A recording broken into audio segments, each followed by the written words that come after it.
The movie opens in a house, where a man named Faraday is shaving. Faraday is a doctor. Suddenly, Faraday receives a call, and in the next scene we see a dilapidated Victorian building called Hundreds Hall. There he meets Roderick, who is now the owner of the hall. Faraday then goes inside and meets Caroline, who takes him to Betty, their maid. Faraday learns from Caroline that Betty is not actually sick but pretending so that she can be sent home. Faraday and Caroline go inside the house to look for Roger, where they meet Mrs. Ayres. Faraday tells her about Betty and also mentions that 10 years ago, his mother used to work in this house too.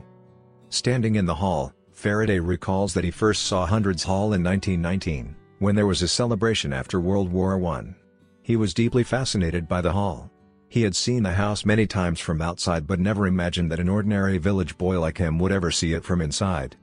In the next scene, Faraday is driving when Caroline appears in front of him. He drops her home and tells her that he wants to help treat Roderick's leg. Caroline is delighted. Faraday starts treating Roderick and his condition begins to improve. To thank him, Caroline visits Faraday but he tells her it's not necessary. Caroline thinks Faraday might be doing this out of guilt. Surprised, she asks, "Guilt for what?"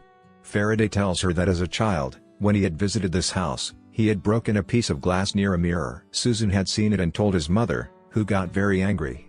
Caroline tells him that Susan was her sister who died at the age of 7. Gradually, Faraday becomes more involved with the Ayres family and starts liking Caroline. He tries to help them in every way. One day, Faraday meets Caroline in town and learns they are there to sell some land. Here we learn that the Ayres family's financial condition is very bad. They have already sold much of their property and may have to sell the rest too. Caroline invites Faraday to a party that night and he accepts. In the next scene, the party is in progress but Roderick is not there. Faraday is sent to bring him. Roderick refuses to come and tells Faraday he feels afraid, like something bad is going to happen. Faraday ignores this and asks him to get ready. At the party, a man praises Caroline in front of Faraday, which makes Faraday visibly annoyed. Meanwhile, Caroline's dog bites a little girl. Faraday treats the girl and when the guests leave, the Ayres family appears sad and gloomy. As Faraday is leaving, Roderick comes after him and says he had warned Faraday. The next day, Faraday comes to poison Caroline's dog because it has become dangerous. Caroline is very sad but eventually says, "Let it go too, when everything is gone," and leaves.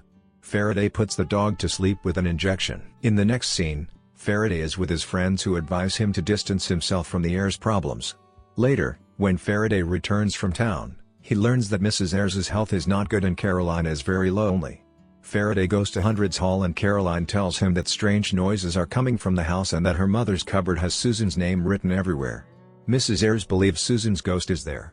Faraday tries to convince Caroline that it's all their imagination and proposes marriage to her. Caroline accepts. Later, Caroline is writing a letter to Roderick when Faraday asks if she has told Roderick about their relationship. Faraday tells her that after marriage when they will stay here, everything will be fine. To this Caroline replies that after marriage she will not stay at Hundreds Hall. Faraday says if they leave from here then his mother will be alone. Caroline tells him to think about the London offer. Faraday tells her that he has already rejected that offer and saying this he leaves from there. Caroline and Betty stand in the kitchen near the bells. Here, it should be told that the kitchen has many bells connected to every corner of the house. Whenever someone needs something, they ring that place's bell and the maid comes to them. Suddenly all the bells start ringing at once, but when Caroline opens the wired cupboard of the bells, there are mice inside. Just then Mrs. Ayres comes and the nursery bell rings. Mrs. Ayres goes to the nursery and suddenly the door shuts. Mrs. Ayres gets very scared and starts banging on the door loudly, which injures her too. Caroline comes and gets her out and Faraday comes and bandages her. Mrs. Ayres, in sadness, tells everyone that Susan was always here, but now when she came to meet them, they all got scared. In the next scene, Faraday meets his friend at the clinic and tells him that Caroline has started to believe in ghosts. Faraday says that behind all these supernatural activities, the reason can be when a person's conscious mind gets detached from the subconscious, they do such acts and when they come back to the conscious mind, they don't remember what they did. So they can't believe they did it themselves and everyone thinks there is a supernatural thing. Hearing all this, Faraday's friend says this is Potter's theory. He also asks him if he thinks Betty is doing all this. Faraday says she is just a little girl. Then his friend tells him that according to her parents, smart girls can do such things and young girls' desire is very intense so they can do this better. Here, it should be said that when Faraday was talking about this theory, He was imagining that scene at Hundreds Hall. The scene then comes to Mrs. Ayres and Faraday. Mrs. Ayres tells Faraday to take Caroline away and leave her alone here with Susan. But Faraday refuses. Faraday sees blood on Mrs. Ayres and Mrs. Ayres tells him that Susan is angry in doing this. When he takes her to the room, she is badly injured. Faraday gives her a sleeping injection. Faraday tells Caroline that he wants to bring a psychiatrist. Caroline says, "First Roderick, then mother, now me?" She says her mother won't agree and angrily refuses Faraday and leaves. In the next scene, Mrs. Ayres' door is found locked from inside, and when Faraday breaks the door, they find Mrs. Ayres dead inside. She had taken Susan's talisman, broken the glass, and cut her hand. Roderick comes at his mother's funeral and tells Faraday to take Caroline away, otherwise the same will happen to her too. Then the scene shifts to Caroline, where Faraday tells her that he can neither leave her alone nor wait anymore, so after 6 weeks they will get married. Caroline agrees.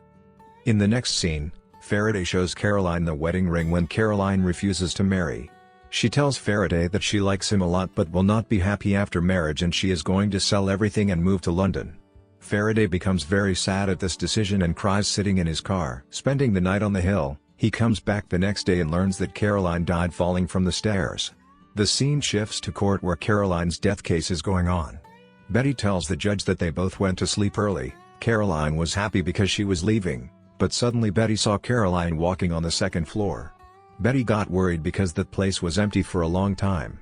Caroline was walking, then suddenly some ooh sound came and she fell down from there. Faraday's testimony closes the case as an accident. In the last scene of the movie, Hundreds Hall is shown deserted. Faraday roams there with his key and thinks he never imagined that one day the doors of Hundreds Hall would open for him. Today, if his mother were alive, she and the whole world would have been proud of him. The writer leaves the movie open-ended. He leaves it up to the viewers to decide the truth, either according to the theory, Faraday was doing all this unconsciously, or consciously because from childhood he was deeply influenced by this house and wanted to possess it at any cost.